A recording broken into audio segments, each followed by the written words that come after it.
All right. The second question that I have from you is the theme of it is ambiguity, ambiguity and mass suffering. And I'm going to have an introduction here. The issue of ambiguity and its role in colonialism is a very curious one. A website mentioned this, and I thought I'd read this before posing the second question. The website, I think it's Palestine 101. I'll put the reference later. They write, hardly a discussion of Palestine passes by without somebody inevitably bringing up how complicated of an issue it is. At this point, it almost seems like an obligatory disclaimer that must be declared in order to be taken seriously when such an occasion arises. This is repeated so frequently that you'd think Palestine is some uniquely convoluted, one-of-a-kind issue requiring years of dedicated study to grasp and truly comprehend, let alone to comment on in an informed manner. But how complicated is it really? And this is the passage. I can actually put a passage of your work as a response to this. I'll first quote Wiseman, who then quotes you.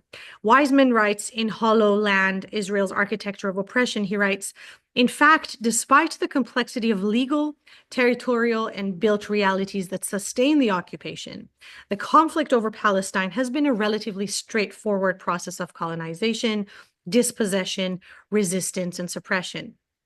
And he quotes you here. He says, the Israeli critical writer Ilan Pappe explains, generations of Israeli and pro-Israeli scholars, very much like their state's diplomats, have hidden behind the cloak of complexity. And this is my personal interest in this issue of ambiguity. They've hidden behind the cloak of complexity in order to fend off any criticism of their quite obviously brutal treatment of the Palestinians. And they repeat the Israeli message, which this is a complicated issue that would be better left to the Israelis to deal with. The attempt to place issues regarding conflict resolution in the domain of experts beyond the reach of the general public has been one of Israel's most important propaganda techniques. This is Wiseman, it's not me. He writes in his research that he asks us not only that we examine the complexity of the occupation and the sophisticated brutality of its mechanisms of control, but that we simultaneously see through the very complexities. Now, ambiguity as a purposeful strategy has been characteristically present in colonialism everywhere. We can see this in the intergenerationally traumatizing idea of residential school mottos, where it was killing the Indian to save the man. And this motto can be analyzed as resting on the classic Aristotelian fallacy of ambiguity, where an argument invests in unclear definitions or ambiguous language to make an argument stronger, and in this case, even make it sound more moral. Man in this motto means European man, and Indian implies savagery and uncivilized backwardness. So Wiseman has referred to this fallacy as a constructive blurring, or the promotion of complexity. He writes, the promotion of complexity, geographical, legal, and linguistic. He writes how one of the most important strategies of obfuscation is terminological. And he also mentions that what is taking place in the case of Israel is a sophisticated semantic laundering on how the government's uses of Hebrew terminology aim to naturalize occupation. And he provides very interesting examples on this that I will now go through. Now, my second question to you is, instead of asking a specific question, I want to know your thoughts about ambiguity and its role in colonialism, given how you have done extensive research on it in the book 10 Myths About Israel, and the types of responses to it. How did you start researching it? Where did you start to look for them in the first place? And I'm personally curious to know how you started noticing them in the first place, being from the Israeli society. How did it feel to encounter ambiguity as someone from the settler population? I personally am very interested to hear about the discomforts, the liberatory feelings when you realized, okay, this is not going to be a mechanism that's going to rule my analyzing of reality, for example. So any comment is really highly appreciated. Thank you. Yes, I think first of all, to begin with, I do think that this is one of the most uh, prevalent response by especially liberal Zionists and Israeli diplomats, to any attempt to uh, try and portray Israel as the colonizer, the ethnic cleanser, or the ethnic cleanser, or the genocider, and challenge it by not totally disagreeing that Mhm. Israel in the past, didn't commit some uh, um, even crimes, if you want, but that you have to contextualize these crimes in a way that, in the end of the day, these crimes become the exception and not the rule, and most importantly, that they do not emanate from the ideology of the state, or from the very essence of the project of colonization Mhm. in Palestine. I think that is very important to understand this, and I think that goes, and you're absolutely right to connect it, I think, to colonialism in general. After all, colonialism peaks at the time that Europe develops a set of values that Mhm. supposedly are universal, supposedly are focusing on the freedoms of people, whether it's the freedom to think, to believe, to talk, and so on.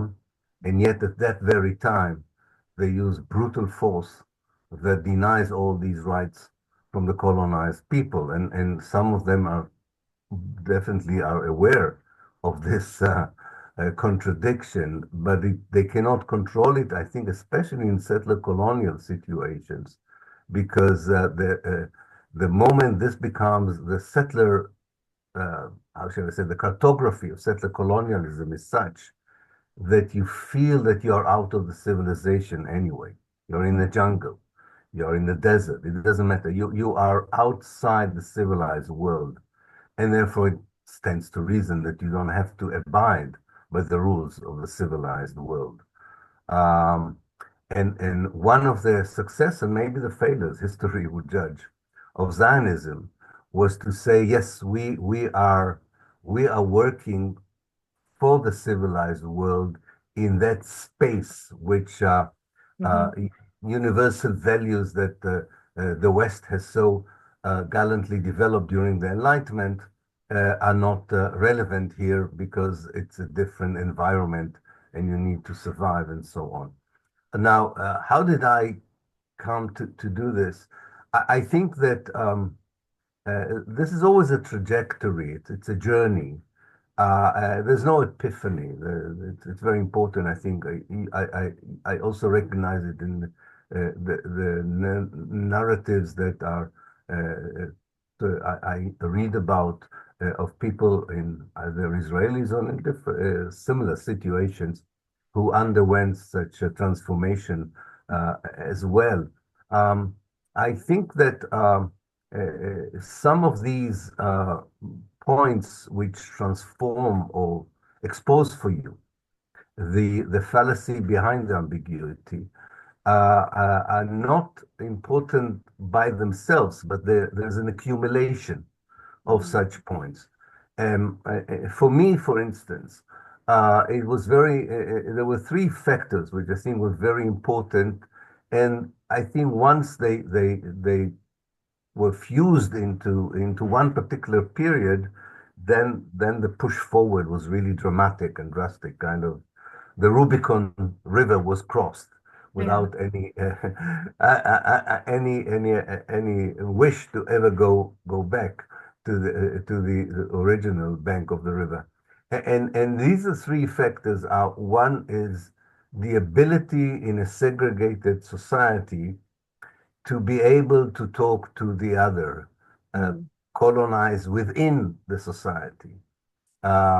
Whether these are Palestinian students, whether these are Palestinian intellectuals, whether these are people you meet, and for most Israelis are invisible, although they are working as service people or in unskilled work in their own neighborhood, the beginning of humanizing on a daily basis, not in an abstract way or conceptualized way, but on a daily basis, beginning a certain intimate relationship with people and giving them a fair hearing, if you want, for their perspective. And suddenly you understand that their Yeah. perspective, whether it's articulated in a very academic way by an academic colleague, or it's less academic way by a hard day worker, it doesn't matter.